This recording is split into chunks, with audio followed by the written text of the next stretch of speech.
Hello, good morning. Good morning. Morning. Professor Zarowski, he will join us for lunch. Here present has he will join us for I work north of here in the big cardiac center, but I'm mostly of training young people, and this is a very important topic for me because please feel free to ask. First, thank you very much for that visit. I am not very involved in medical issues. Mainly to explore the ways and how we can fully informed about your institution program, which was built for. And I believe we have a very good infrastructure. Research is important. Some founding members of the German Society Thoracic and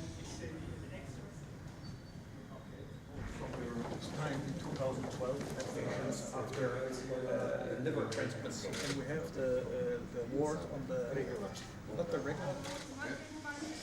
So on the main page you can see hemodynamics, you can see heart rate, you can see saturation.